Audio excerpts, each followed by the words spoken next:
कानपुर में देश के प्रधानमंत्री नरेंद्र मोदी जी ने कानपुर लोकसभा प्रत्याशी रमेश अवस्थी के समर्थन में जनता से प्रत्याशी को विजयी बनाने की अपील की है और गुमटी गुरुद्वारे में माथा टेकने के बाद माननीय प्रधानमंत्री मोदी जी और साथ में उत्तर प्रदेश के मुख्यमंत्री योगी आदित्यनाथ ने रोड शो किया।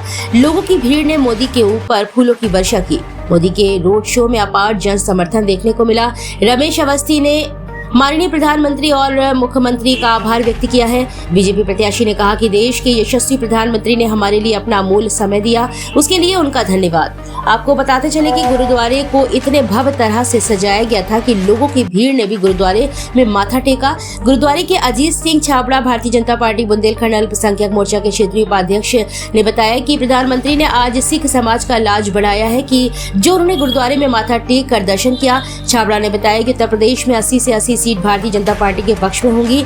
मोदी जी को देखने के लिए लोगों की काफी तादाद में भीड़ रही और भारी सुरक्षा बल भी मौजूद रहा। देखिए हिंद नाउ टाइम्स मीडिया पर कानपुर जिला संवाददाता विकास सोनी की खास रिपोर्ट।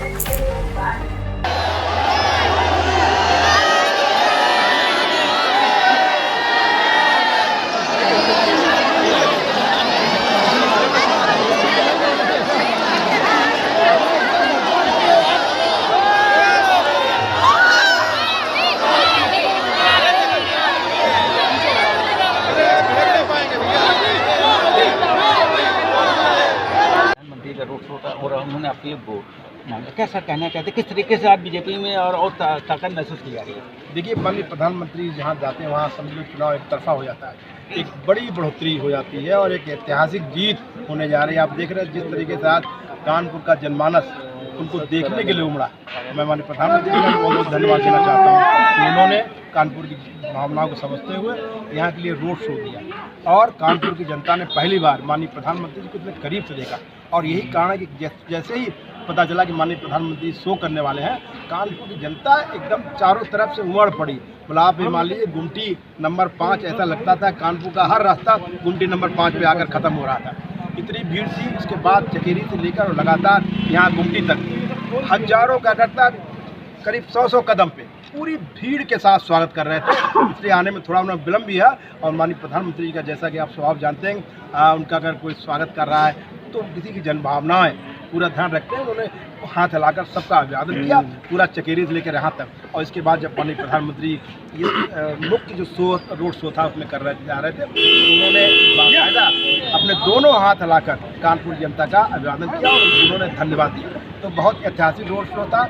अब इसके बाद कुछ रह नहीं जाता है। भारतीय जनता पार्टी की प्रत्याशी बड़ी जीत होने जा रही है, रिकॉर्ड का और रिकॉर्ड। और मैं आपको बता रहा हूँ पहली बार सबसे बड़ी हार विपक्ष की और जमानत जब्त।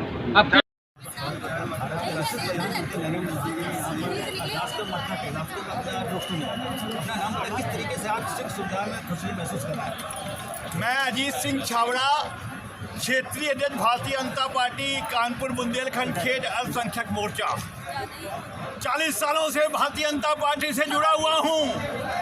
जिस तरह हमारे देश के प्रधानमंत्री ने सिख समाज का लाज बढ़ाया है, सिख समाज का सम्मान बढ़ाया है, कानपुर में आने के बाद पहले गुरुद्वारे में दर्शन करने के बाद रोड शो निकाला है। मैं बता दूं, ये उन्होंने बाबा मोहन सिंह जी के गुरुद्वारे में आकर रुमाला चढ़ाकर अरदास की है। उनकी अरदास कभी व्यर्थ नहीं जाएगी और उत्तर प्रदेश में 80 की 80 सीटें भारतीय जनता पार्टी के खाते में जाएंगी।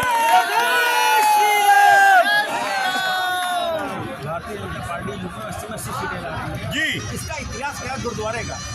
ये गुरुद्वारे का इतिहास है कि कोई भी व्यक्ति यहाँ पे आकर जो वहाँ पे आप अरदास करता है, रुमाला साहब से आता है, प्रार्थना करता है, उसकी अरदास पूरी होती है। यहाँ पर बीपी सिंह, मुझे ध्यान है आज से 20 साल पहले जब ये निकल रहे थे यहाँ से, साइकिल यात्रा निकल रही थी उनकी, तो उन्होंने इस गुरुद्वारे में आके मत्था टेका था और एक महाभारत हुए देश के प्रधानमंत्री बन गए थे। आज प्रधानमंत्री रहते नरेंद्र मोदी जी ने इस गुरुद्वारे में दर्शन किए हैं और सिख समाज की खुशी जीती है। और पूरा सिख समाज ही नहीं, सर्व समाज उनके साथ है और कानपुर की दोनों सीटें 5-5 लाख वोटों से जिताकर हम लोग